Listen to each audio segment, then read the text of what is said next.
Welcome, gentle listener. You found a quiet place, where the pace of history slows, and the ancient world rises softly through the haze of time.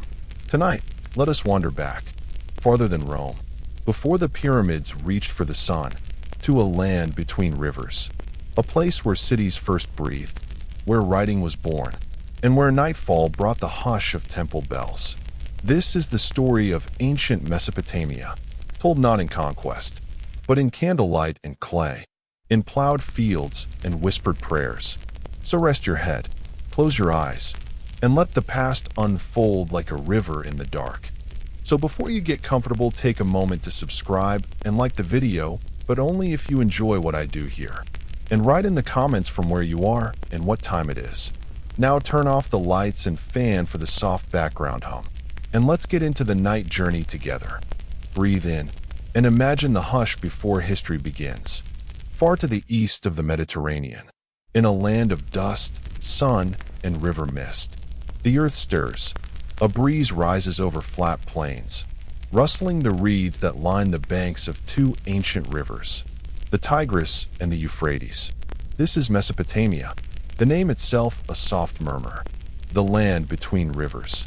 There are no empires yet, only villages, clusters of humanity, held together by trust, by memory, by the pull of the river. They speak, but we do not know their words. They leave no written names behind, only broken tools, buried fire pits, and the imprint of their fingers in the clay bricks they shaped. It is a place without mountains to guard it, without forests to hide in, only sky above and silt beneath. But it is here, in this open plain, that some of the world's earliest cities will quietly grow. There is no one moment of beginning, no trumpet blast, no throne, only slow steps. First, the river floods, not violently, but predictably, bringing rich, dark soil to land thirsty for seed. Then, the people come. They are not yet Sumerians, not yet kings and queens and scribes, just people. They bring baskets, woven from reeds, to scoop water and shape mud. With time, the mud becomes more. It becomes bricks, stacked into shelters, walls, temples. The smell of wet clay and river water fills the air. Children play in irrigation canals, while older hands learn to listen to the land's quiet rhythm. They are farmers, but also watchers of the sky. They see how the stars appear with the seasons, how the moon swells and fades, how the rivers rise with snowmelt from mountains they'll never see.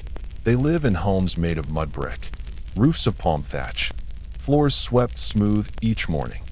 Their lives are small in scale, but not in meaning. The world is new, not in time, but in understanding. They build canals, shovel by shovel, to tame the water. They gather at night to listen to the sounds of the earth. Crickets, the splash of a fish in the shallows, the wind passing over the reeds like a sleeping breath. They do not know they are inventing civilization. They only know that life grows easier when they work together. When the fields are watered, when grain is stored, when peace holds. The sky above them stretches wide and unbroken.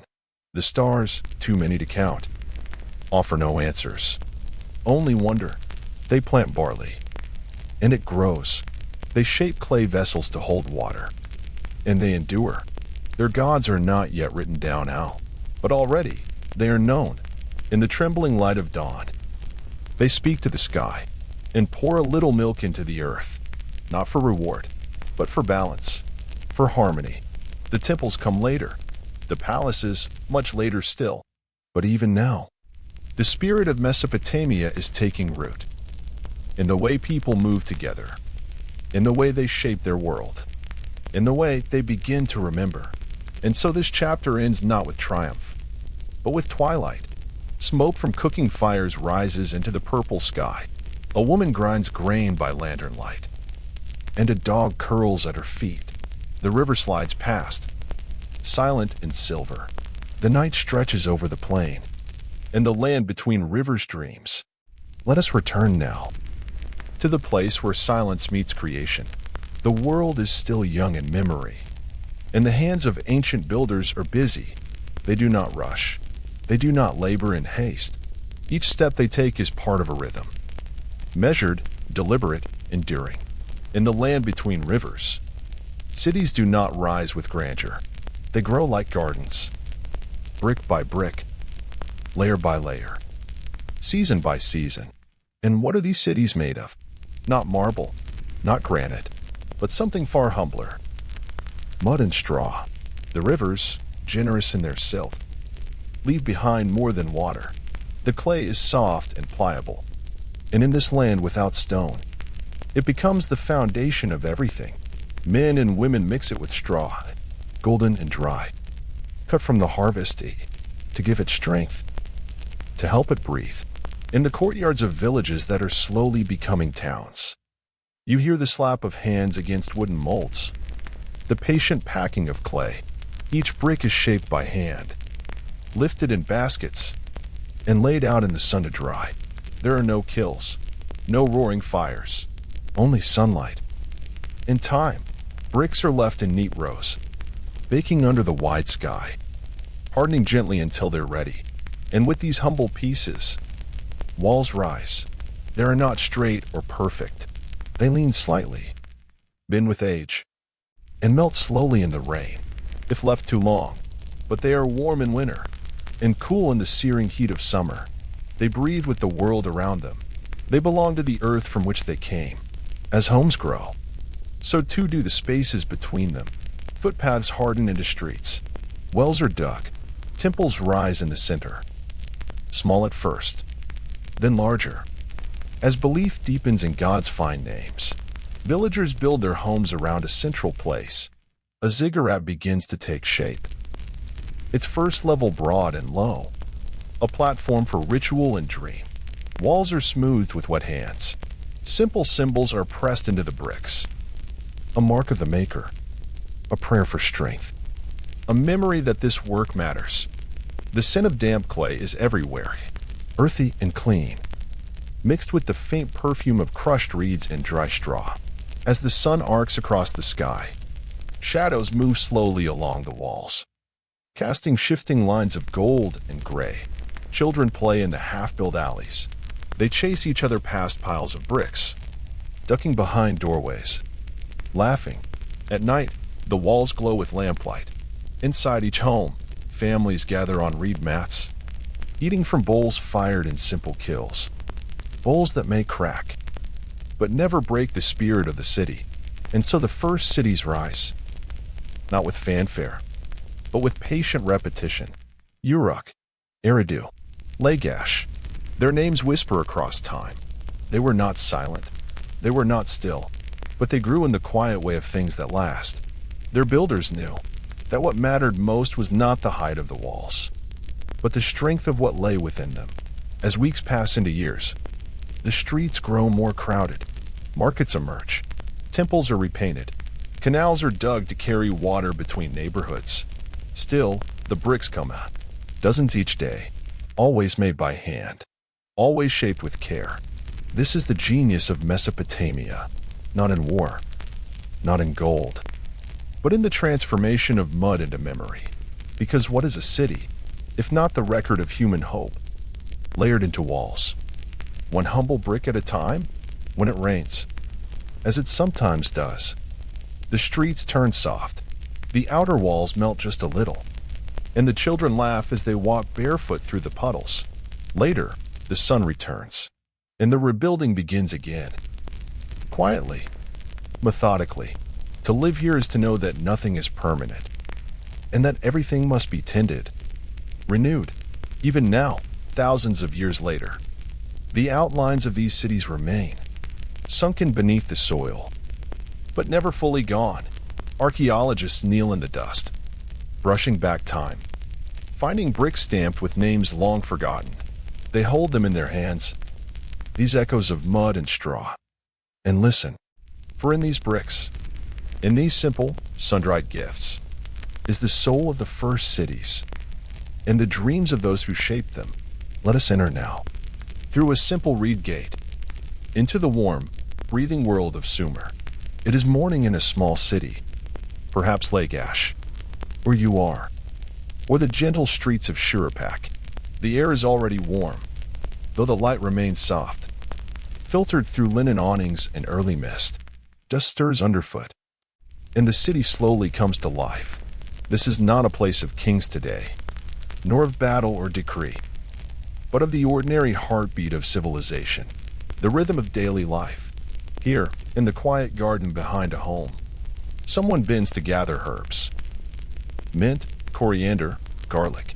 The smells are fresh and earthy, rising softly with the heat. Nearby, a small clay oven is being lit. Wood crackles low, and the woman tending it hums an old tune, a song her mother taught her, and hers before that. Inside, the home is cool and shadowed. The walls are made of mud brick, smoothed with lime, decorated in places with simple painted designs. Birds, palm trees, waves. A child sleeps on a reed mat in the corner. The room is sparse, just what is needed. Jars for oil, a basket for barley, a small wooden chest for textiles. A cat stretches lazily on a windowsill. Outside in the street, the sounds of trade begin. A man with a donkey cart passes slowly, his baskets piled with dates, while a boy calls out the price of fish, fresh from the canal that morning. Two women pause in the alley to greet one another. Their voices are low and friendly. They wear linen wraps, simple, unadorned. The heat will rise soon, but for now there is time to talk. This is a world shaped by rhythm, of days, of crops, of rising floods and receding waters. Each season has its task, and in each task, a kind of reverence. In the fields beyond the city walls, farmers already move between rows of young barley. The sickle blades they use are set with sharpened flint, and their movements are slow and precise. The fields are not lonely. Birdsong fills the air, and the irrigation channels murmur quietly as water flows, guided by clay dikes and the wisdom of many hands. Back in the city, a weaver sits before a wooden frame, her fingers moving with practiced ease. Threading will dyed with plant pigments, soft reds from madder root, yellows from saffron, earth tones from walnut and clay. She hums too, a lullaby from the temple of Inanna, not a formal prayer, but something softer, a quiet honoring. Inanna, goddess of fertility and love, is present everywhere here, in the gardens, in the grain, in the peace of a sleeping child. Her temple rises not far away, a modest ziggurat by today's standards, but still a place of importance. There, women bring small offerings: figs, dried flowers, small pots of sweet oil. Inside the temple, the air is cool and perfumed with incense. Priestesses sweep the floors, tend the altars, and red omens in the shadows cast by flickering flames. This city is alive, but never frantic. Even its busiest corners are governed by grace. In the market, a potter stacks his wares: small bowls, water jars, storage vessels with tightly fitting lids. His hands are stained with slip, and he speaks little as he works, focused on shape, on curve, on the sound of hollow clay beneath his fingertips. A scribe walks past with a wax tablet tucked beneath his arm, his sandals silent on the sun-worn path. His job today is to record grain weights, a shipment from the docks, or perhaps a small marriage contract. He does not know that his symbols will echo thousands of years into the future. He only knows that accuracy brings peace. At midday, the heat deepens.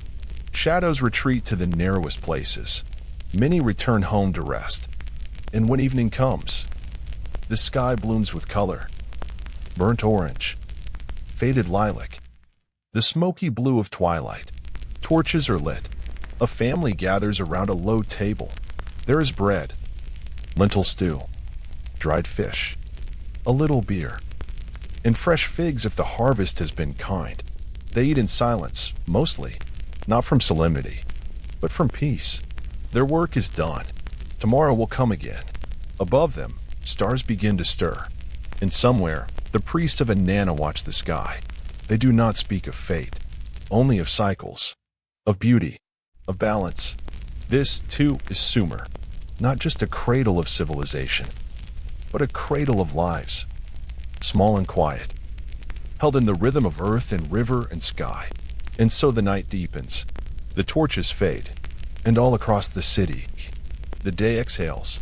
Let us turn now from the rhythms of daily life to a quieter revolution, one born not in conquest or ceremony, but in clay, a simple tablet, soft and waiting, set upon the ground beside a reed stylus, before the pen, before the press, before parchment or scroll. There was the wedge, and there was the hand that pressed it. In ancient Mesopotamia, long before alphabets and ink, writing did not begin as a flourish of beauty. It began as memory, as a need to remember, a record of a trade, a list of grain, an agreement between two neighbors, a prayer offered in the dark. It began in places like Uruk, sometime around 3200 BCE, when the cities grew too large to rely solely on spoken word and trusted recall. The earliest writing was not meant to move hearts, only to count them. How many goats? How much beer? Who owes what? To whom? But from such questions comes a whole world of record and imagination. The medium was humble, a tablet of clay, shaped with care, its surface smoothed with water while it was still wet.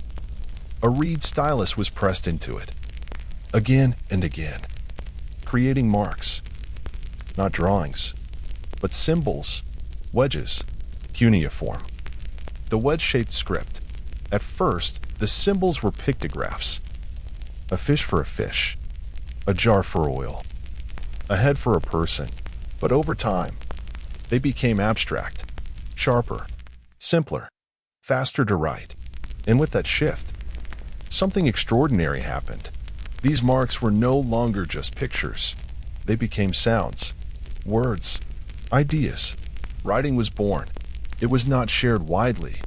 This new magic, it belonged to the scribes. To become a scribe was to devote your youth to study hours spent repeating the same sign until your hand could move without thinking. Clay tablets from these schoolrooms still survive. They show the awkward strokes of apprentices, the corrections of their masters. They show mistakes and growth. The tools were simple, but the ideas they carried were vast. Soon, scribes were not just recording trades, but telling stories. Prayers were written down, hymns to the gods, laws were etched into stone. Kings had their deeds inscribed.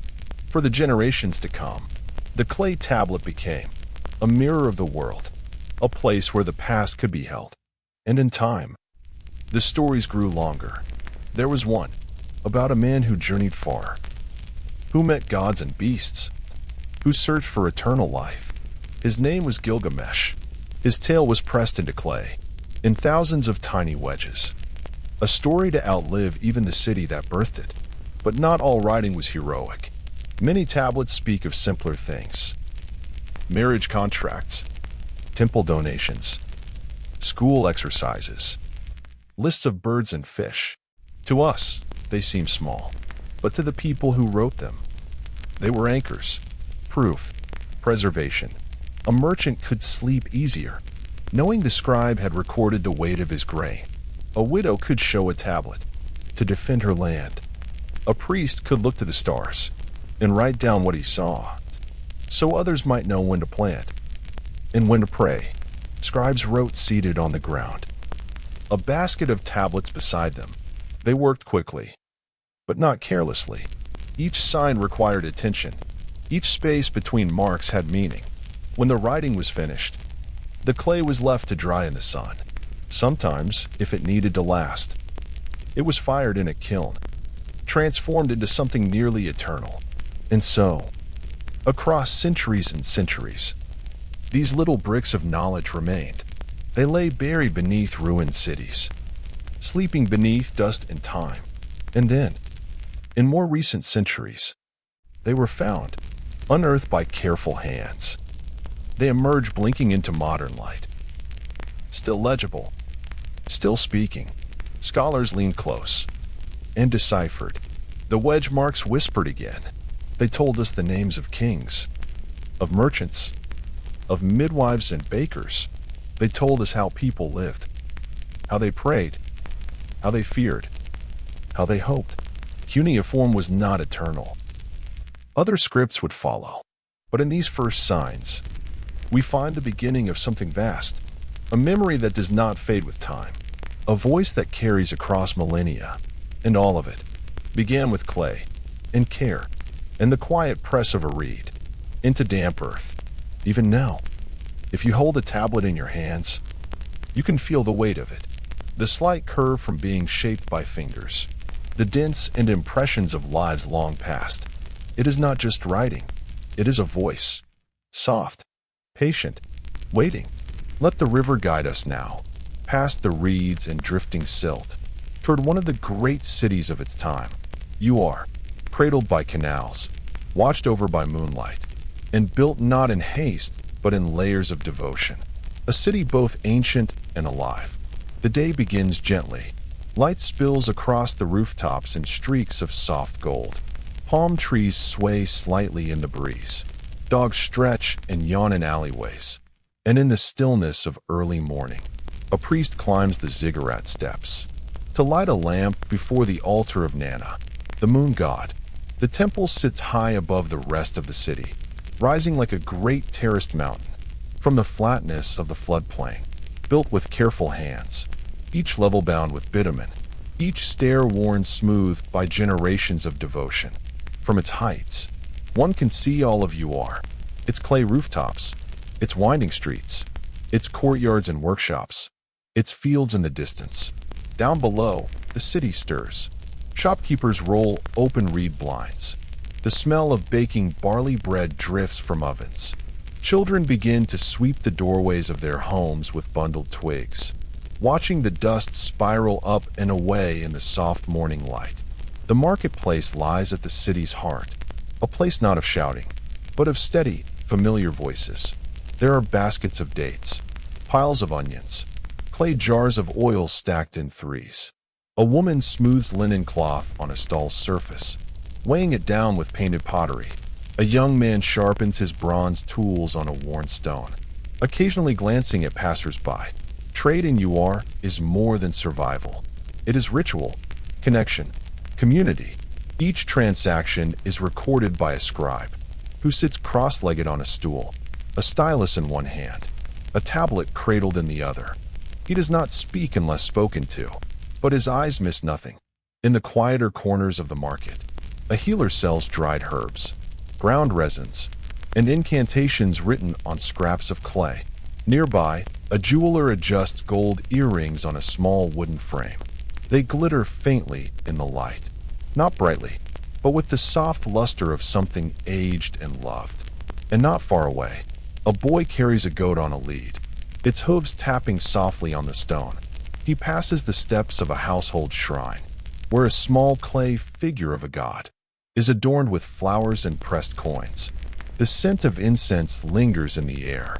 As the sun climbs higher, the streets grow warm, shadows retreat.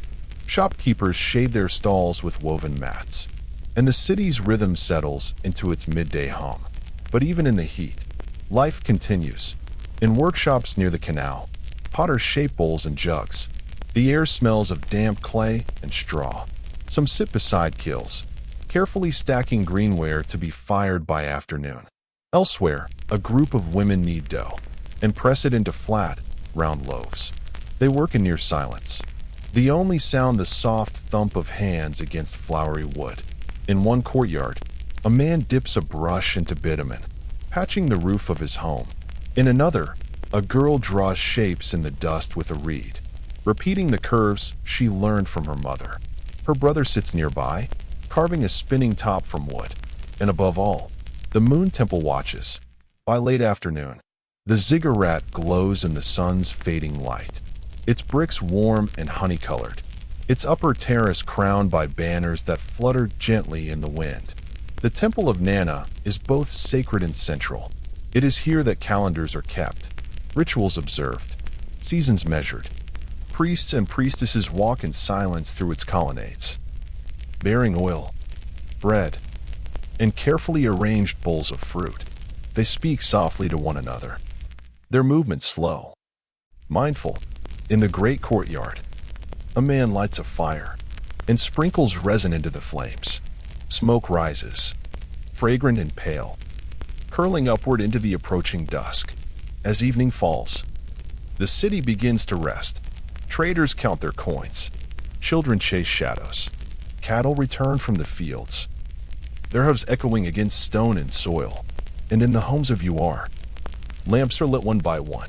Each flicker of flame casts a golden halo on the walls, on tapestries, on shelves of clay jars, on tablets stacked in niches. Families gather near open doorways. They share bowls of stew, warm bread, cool beer diluted with water. They talk in low voices, not urgently, but as one speaks to someone they've known their whole life. Stories are told, not of conquest, but of harvests, of dreams, of the moon's shape last night. Overhead, the stars begin to appear, and then the moon rises, high, full, bright above the ziggurat. Its pale light washes the city in silence. A priest lifts his hands to the sky and whispers an ancient blessing, one spoken by his father and his grandfather before him. UR sleeps beneath the gaze of Nana. Its streets hushed, its walls cool, its people at peace. And so, a day in the great city ends, not with fanfare, but with softness. Clay cools, oil lamps flicker, and the marketplace dreams. Let us turn now from the city walls and temple spires to the open land beyond, where the world is flat and wide, and where time is measured not by clock or bell, but by the swelling and retreat of water. Here, in the fields and irrigation ditches of Mesopotamia, civilization is born again each season, not with noise, but with rhythm. The rivers are the great givers, the Tigris and the Euphrates. Their names ripple across the land like breath, spoken softly by farmers at dawn, offered up in prayers to distant gods. The rains fall in the highlands far to the north. Snow melts, and the rivers rise, slowly at first, then all at once, overflowing their banks and pouring into the fields. The flood does not destroy, it nourishes. It leaves behind a rich black silt, soft as ash, fine as flour. The earth drinks it in, and then the people return. They come with baskets, shovels made of wood, tools chipped from stone, and later from bronze. They dig canals to guide the waters, ditches to trap the flow, small walls to shape the flood. This is a shared task. Men, women, children all take part. Farming is not only labor, it is ritual. Each canal is part of a vast, ancient puzzle. Each furrow, a memory of floods past. Each gate in the irrigation wall, a quiet decision between too much water and not enough. And always, the sky is watched. Priests of the temple rise early to measure the stars, the color of the dawn, the shape of the moon. They read the will of the gods in shadow and reflection, and write it in cuneiform on soft clay tablets. Predictions of rain, omens for planting. For in Mesopotamia, agriculture is not separate from the divine. The gods are present in the barley, in the onions, in the fruiting date palms that line the edges of the fields. Nisaba, goddess of grain and writing, is honored in the morning with a handful of flour dropped into the furrows. Enlil, god of wind and storm, is offered prayers when clouds gather darkly on the horizon. And always, there is Enki, lord of water, he who walks in the deep, who gave irrigation to humankind. At planting time, the fields are dotted with bent backs and quiet songs. Seeds are dropped one by one, then pressed into the damp soil with the sole of a sandaled foot. There is no urgency, only method, only trust. Later, reeds are harvested to repair the roofs, palm leaves cut to make baskets, mud gathered to patch walls and strengthen banks. No part of the earth is wasted. Everything is used, and used again. By late spring, the first shoots of barley shimmer in the wind. They whisper together, a sound like silk, like the breath of sleeping animals. Children run between the rows, watching frogs leap, trailing fingers in the water. The work continues, weeding, watering, watching, and all the while, temples offer thanks. Small cakes are left in the shrines. A jar of honey, a bowl of milk, a carved figurine of a bull. When harvest comes, it is celebrated not with parades, but with deep, contented quiet. The sickles move in steady arcs, cutting the golden stalks. Bundles are gathered and tied with twine made from river reeds. The grain is threshed with the help of donkeys and oxen. And all the while, the sun rests heavy in the sky, and the city waits. In the granaries, the grain is weighed and recorded, a task for the scribes. Tall jars are sealed with stamped clay, each one marked with its owner's name, its contents, its date. And in the temples, a portion is given back, not to the gods themselves, but to their stewards, the priests and priestesses, who tend the rituals that keep the world turning. A harvest well done is more than food. It is balance. It is harmony between the people and the divine. There are years, of course, when the flood is too high or too low, when the barley is thin or the dates are few. In those years, the temples are crowded. People come with questions, with offerings, with quiet desperation. The gods are patient. Their answers, not always clear, but still the people return. Still they plant. Still they hope. And in this cycle, flood, planting, growth, harvest, prayer, is the heartbeat of Mesopotamia. It is a rhythm older than kings, older than writing. It is the slow breath of the land itself. And so we leave the fields. As the sun sets behind the palm groves, a shepherd whistles to his flock. A woman carries a bundle of barley on her shoulder. A boy wades through shallow water to catch a fish trapped in the reeds. The wind smells of soil and river, and the gods, distant and near, watch quietly from the shimmering surface of the canal. Let us now step softly through the quiet gates of a Mesopotamian home, beyond the busy streets, past the bustling markets and temple steps. There lies a world made gentle by daily care. A home in ancient Mesopotamia. Houses are humble but alive, built with the same mud bricks that rise to shape cities. They are both shelter and sanctuary. Walls that hold stories, memories, and quiet moments. The courtyard is the heart of the home, open to the sky, soft with packed earth or scattered with smooth river stones. Here, a small fig tree might grow, its leaves casting patchy shade, its fruit a slow reward. In early morning, light slips softly between wooden beams. The scent of cooking fires rises gently, the faint smoke of crushed herbs, the aroma of baking bread. Women move through these courtyards with grace.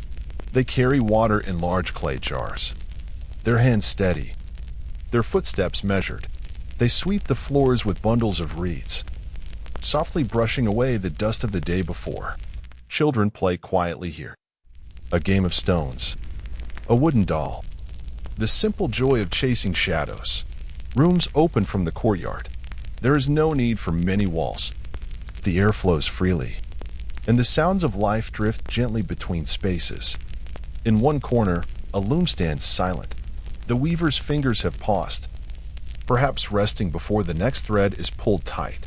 Near the entrance, a small shrine holds tokens of the divine. A clay figurine, a bowl for offerings, a bundle of fragrant herbs. Here, the gods are close to the daily breath of life.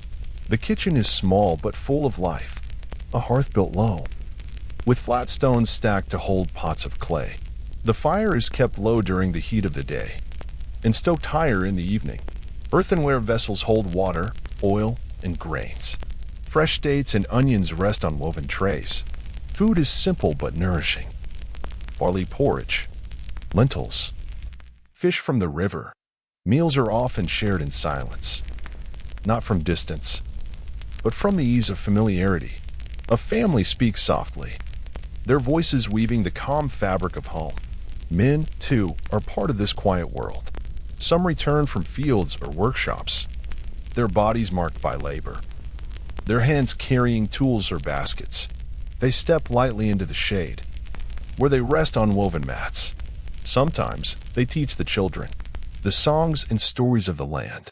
The rhythms of the household are tied to the seasons, to planting and harvest, to festivals and rest. At night, the courtyard becomes a place of stars. A mother hums a lullaby, the kind that has been sung for generations. A father traces the shapes of constellations on the ceiling of night.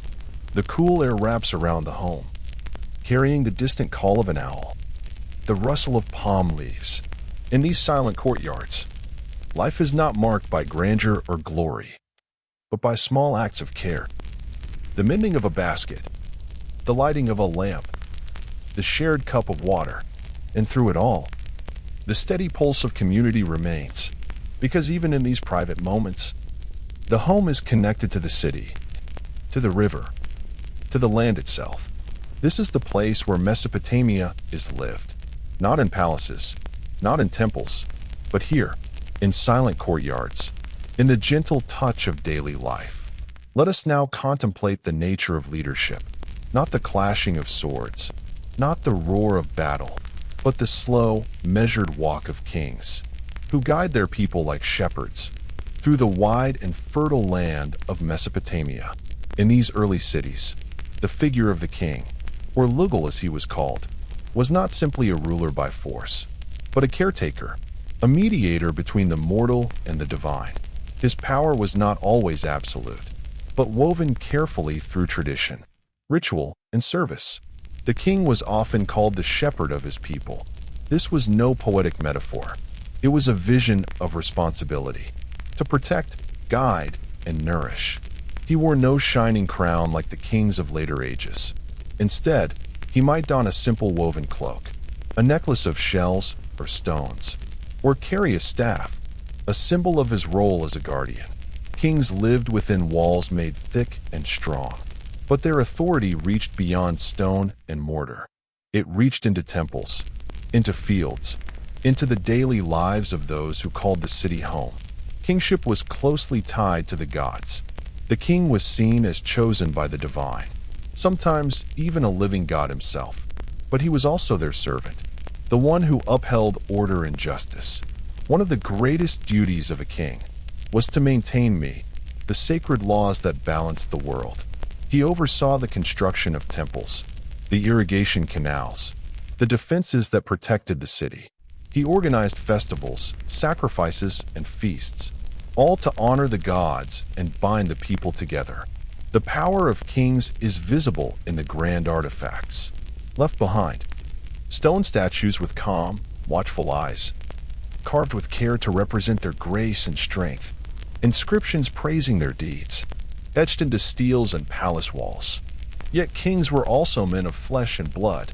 They had families, friends, advisors. Some were wise and just, others ambitious or harsh, but all knew that their strength depended on balance between the gods, the people, and the land. A king's court was a place of ceremony. Attendants moved with quiet purpose. Messages were delivered in hushed tones.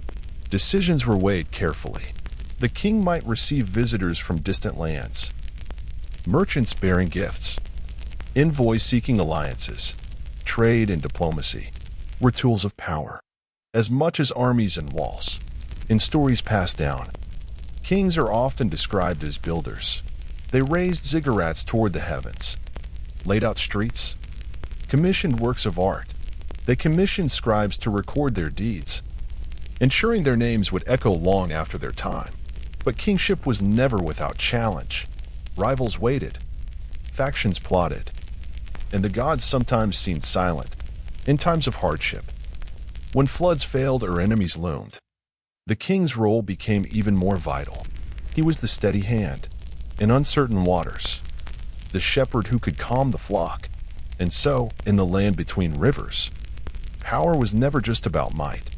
It was about care, about service, about the delicate balance that held the world.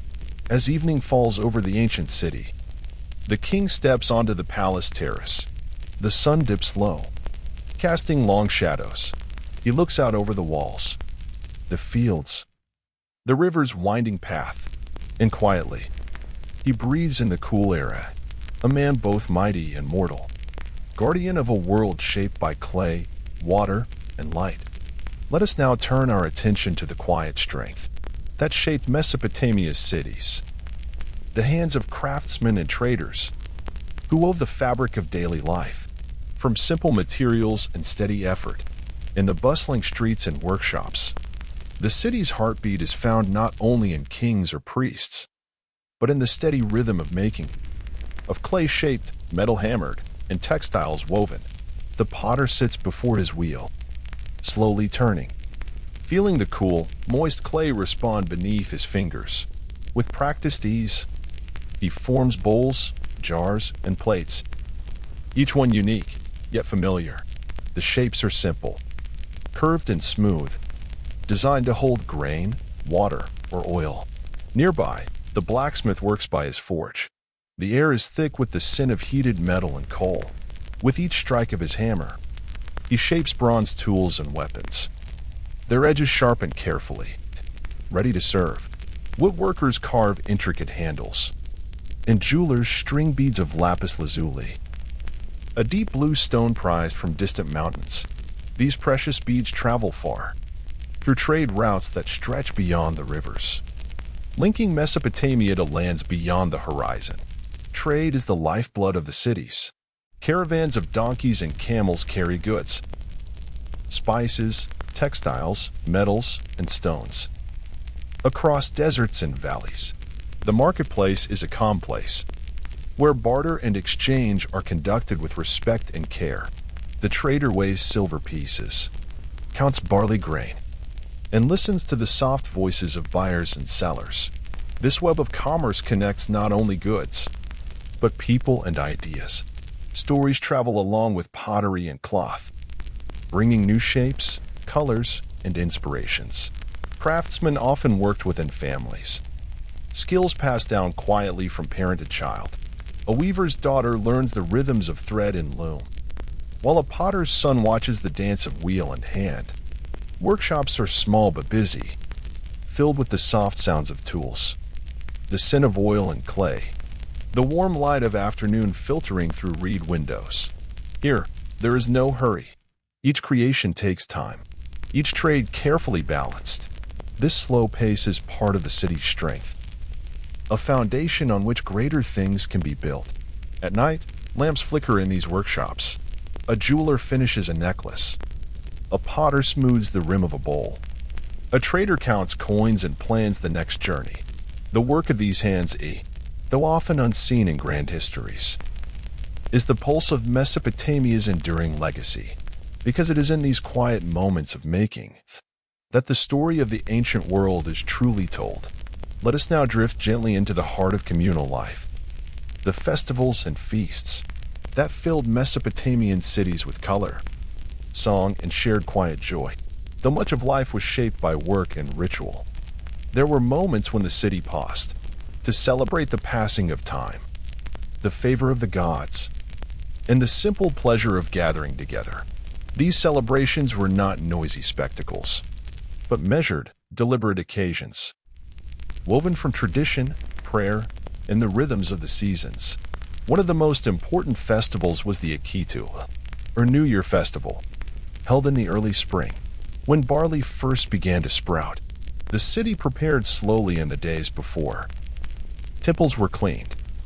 Statues of gods were adorned with fresh flowers and fine cloth, and incense filled the air with a soft sweetness.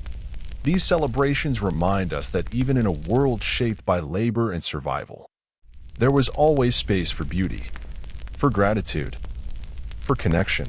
And as the lamps burn low and the city rests, the memories of these gatherings linger, soft as a whispered blessing. Let us now follow the gentle course of water, not the roaring rivers that shape the land, but the quiet canals, the lifelines of Mesopotamian civilization. Between the Tigris and Euphrates, the land is crisscrossed by an intricate web of irrigation channels, slow-moving waterways carefully carved by human hands. These canals carry more than water. They carry life. The construction and maintenance of canals were essential, ensuring that fields received just enough water. Not too much, not too little. In the early morning mist, boats glide silently along these calm waters. Their sails catch the soft breeze. Their hulls carved from cedar wood, brought from distant mountains beyond the horizon.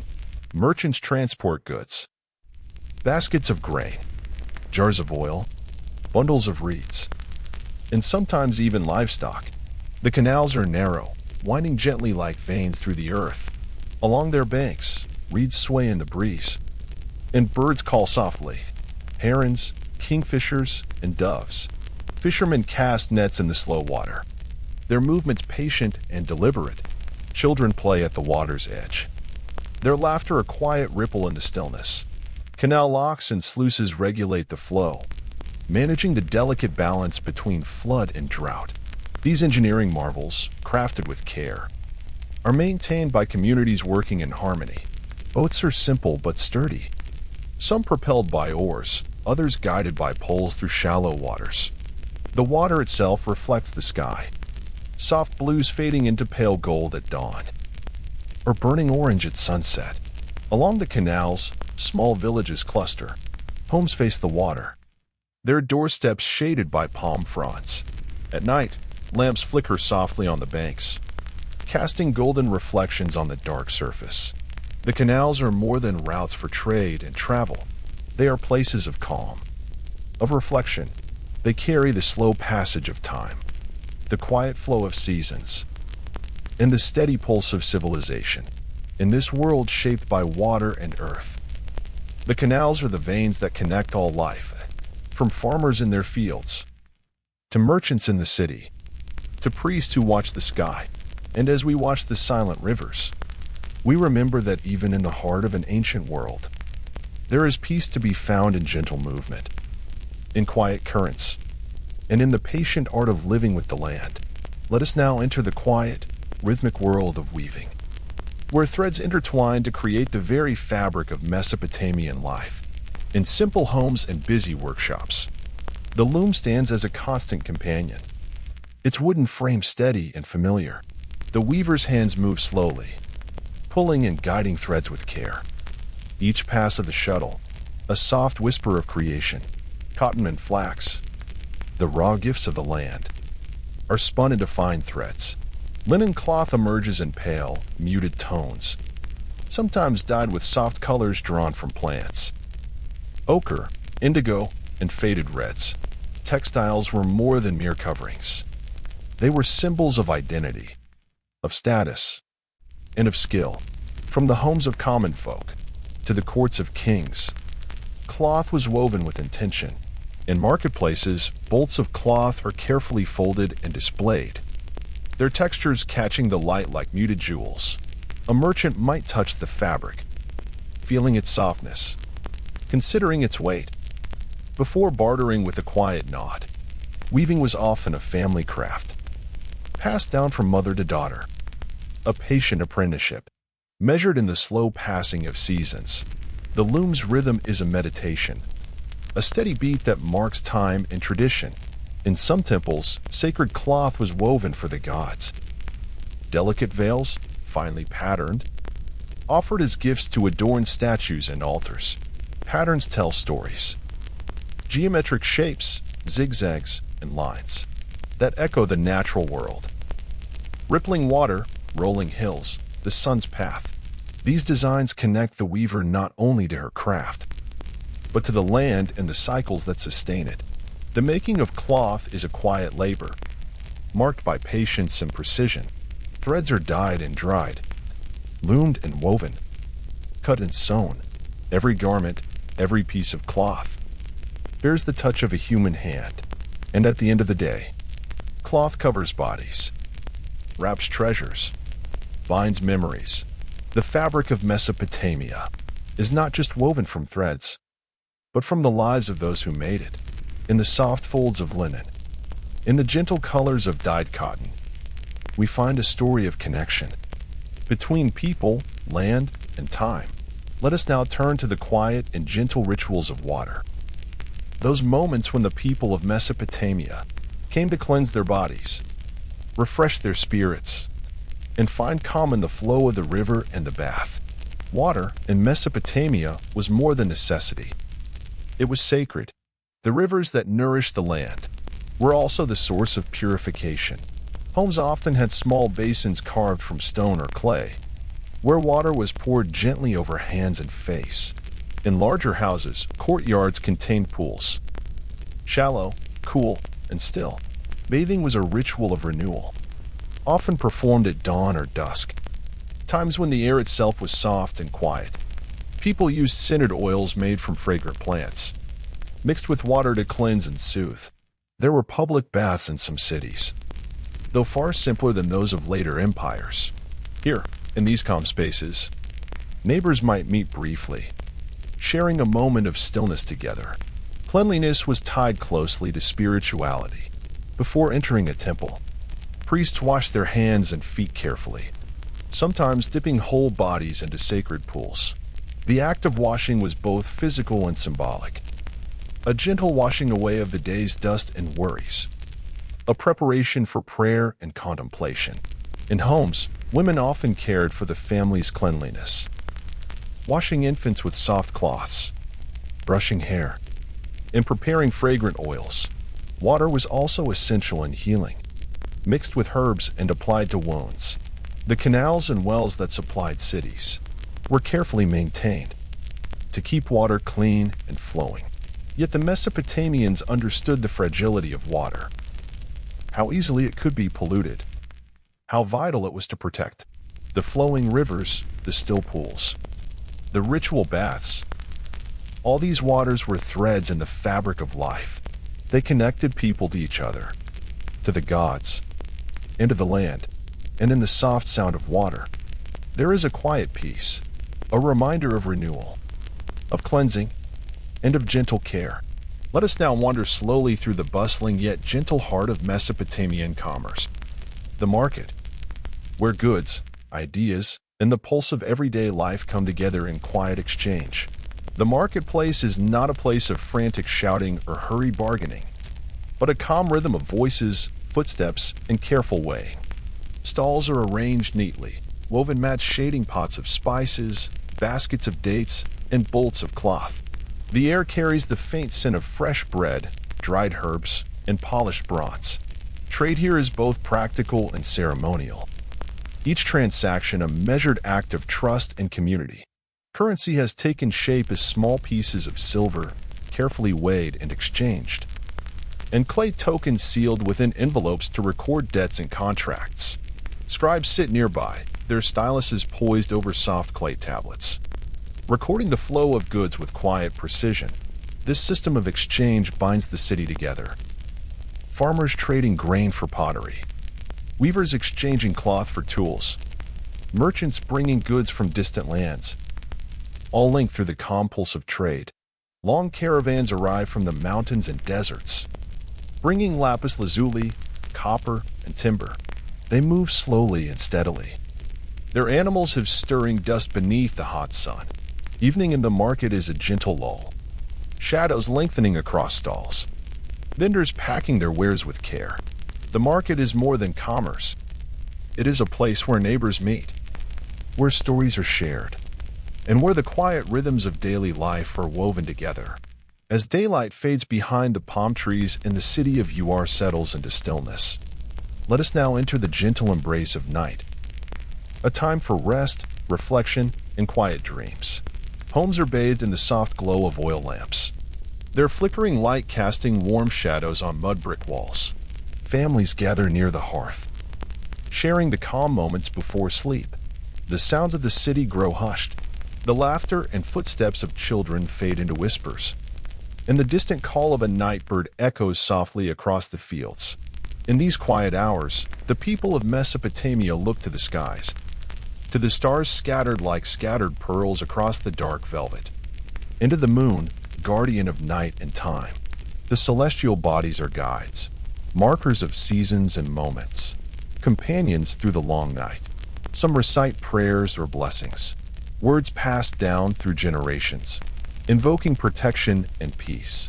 Others simply breathe slowly, letting the stillness settle deeply within. Beds are simple, woven mats laid upon packed earth or wooden frames. Blankets of linen provide gentle warmth, woven with care and colored with soft, natural dyes. Rest is cherished as a gift, a time to renew strength, to dream, to prepare for the slow rhythms of another day. Outside, the city's walls stand quiet and strong. The river murmurs softly nearby, carrying the memory of the day's light and heat. In this peaceful pause, the ancient world breathes with us, a reminder of life's enduring flow, of calm amid change. And so, beneath the watchful moon, Mesopotamia sleeps, held in the arms of earth and sky, awaiting the soft return of dawn. Let us now gently explore the lives of women in Mesopotamia, whose presence, though often unrecorded, was the steady pulse beneath the city's heartbeat. In homes and workshops, women carried out many roles, managing households, weaving cloth, caring for children, and sometimes working as merchants or priestesses. Their days began before dawn, gathering water, preparing food, and tending small gardens of herbs and vegetables. In quiet moments, women gathered to share stories, to spin wool, to sing lullabies. Some held positions of respect in temples, guiding rituals with gentle hands, and offering prayers. Their influence was woven through family and faith, a soft but constant force. Through seasons of plenty and hardship, women shaped life with care, ensuring the continuity of culture and home. Let us listen softly now to the sounds that filled the air, the music of Mesopotamia, a gentle soundtrack to daily life. In homes, the plucking of a harp, the breath of a reed flute, or the soft tapping of a drum created rhythms both simple and profound. Music accompanied prayers, festivals, and work, guiding the pace of tasks and the flow of emotions. Musicians played with quiet concentration, their melodies weaving through markets, temples, and courtyards. Songs often told stories of gods and heroes, of seasons and harvests. In the evening, music soothed the city to rest, its notes floating beneath the stars.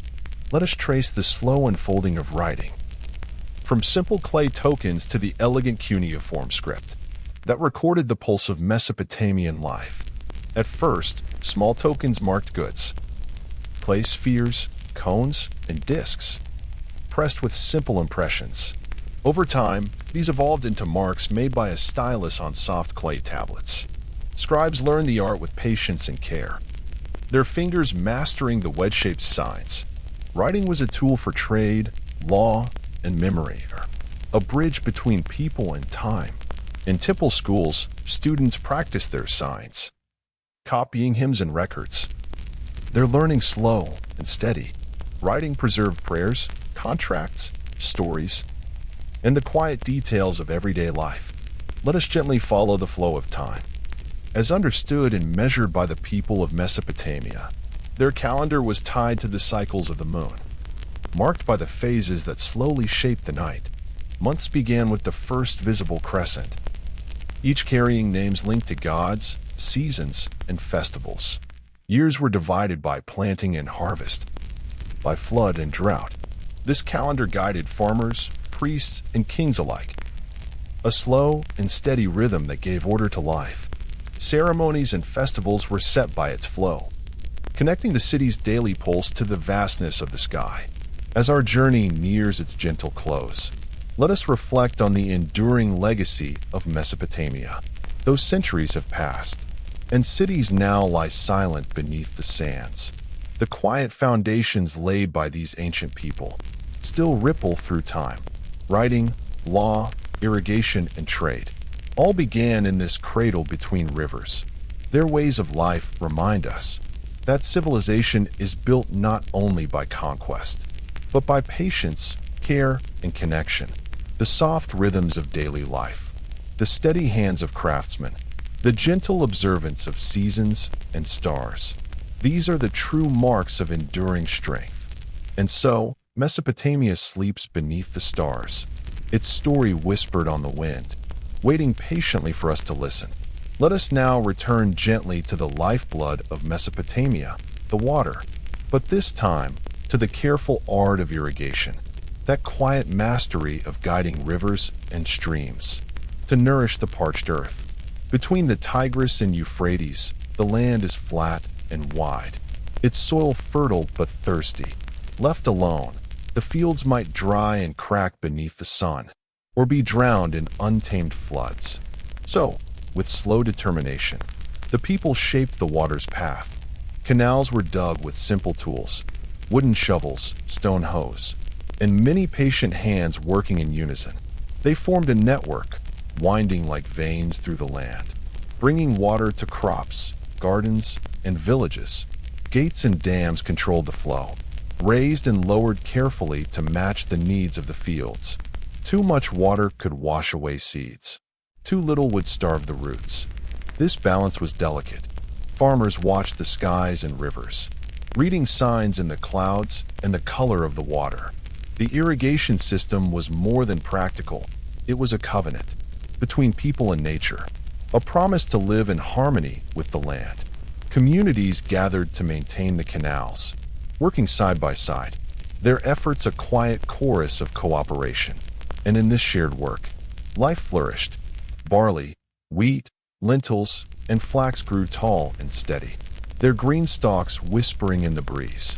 The rhythm of water was the rhythm of life itself, slow, steady, patient, and full of promise. Let us step softly now into the spiritual heart of Mesopotamia. The temples were the divine and mortal meet, in silent ceremonies, where priests carry out rituals with reverence and care. Temples were not only places of worship, they were centers of community, learning, and memory. Each city held its own patron deity. Enlil, Ishtar, Marduk, or others, whose favor was sought for rain, fertility, and protection. The temple itself rose like a mountain of mud brick, its walls thick and sturdy, ziggurat towers reaching toward the sky in stepped terraces. Inside, quiet chambers held statues of the gods, carved with serene expressions, adorned with delicate cloth and precious offerings. Priests moved silently in linen robes, their hands steady as they prepared incense, bread, and libations. Rituals followed ancient patterns, chants, hymns, and prayers spoken softly, their words echoing through the cool halls. The sacred fire was tended with care, its gentle flicker symbolizing the divine presence. Temples were also centers of knowledge. Scribes recorded prayers, rituals, and omens on clay tablets, preserving the wisdom of generations. The priests served as mediators, interpreting the will of the gods, guiding the people in acts of devotion, and maintaining the balance between heaven and earth. Festivals brought the community together, with processions, offerings, and shared meals. Quiet moments of connection to something greater. In this sacred space, time seemed to slow, the bustle of the city fading to a distant murmur, replaced by the steady heartbeat of faith. Let us now sit by the hearth and contemplate the simple, nurturing act of preparing and sharing food in ancient Mesopotamia. In homes made of sun-baked bricks, the hearth was the center of warmth and life, a place where families gathered as the sun dipped low. The cooking fire was gentle and constant, tended with small sticks and dried reeds, its smoke rising slowly through a narrow chimney. Meals were made from the gifts of land and river, barley ground into flour for bread, lentils simmered until soft, onions and garlic to flavor stews, and fish caught fresh from nearby waters. Dates, sweet and rich, were eaten fresh or dried for later, while honey, a rare treasure, added a touch of sweetness to special dishes. Cooking was slow and careful. Pots made of clay were filled with water and ingredients, then placed over the fire to simmer. The scent of herbs, mint, coriander, cumin, mingled softly with the aroma of cooking grains. Meals were shared quietly, without hurry or fanfare. A time to nourish the body and the bonds between people. Water and beer were common drinks. Beer was lightly fermented, mild and comforting, often enjoyed with meals. a drink of community and calm. Food was also part of ritual life. Offerings of bread and beer were made to the gods, gifts of thanks and respect. In this quiet daily act of preparing and sharing food, the people of Mesopotamia expressed care, tradition, and connection.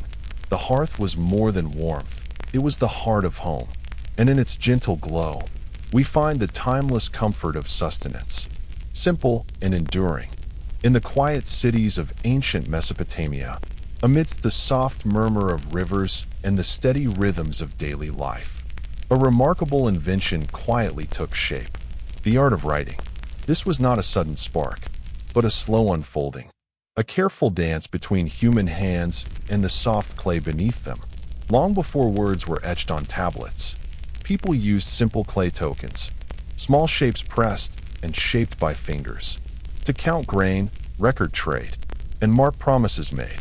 These tokens were like tiny messengers, each one holding a secret meaning, passed carefully from rooms filled with shelves of tablets. The air was thick with dust and reverence. Soft light filtered through small windows, and the scratch of stylus on clay was a soothing, constant sound. Even in bustling markets, you could find scribes, seated calmly, recording sales, debts, and contracts.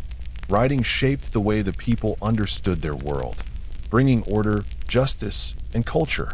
In the gentle impressions of cuneiform, we hear the soft echoes of a civilization finding its voice, one careful stroke at a time. As we gently close the story of writing in ancient Mesopotamia, let us pause and reflect on the quiet power of the written word. How soft marks pressed into clay have carried voices across millennia.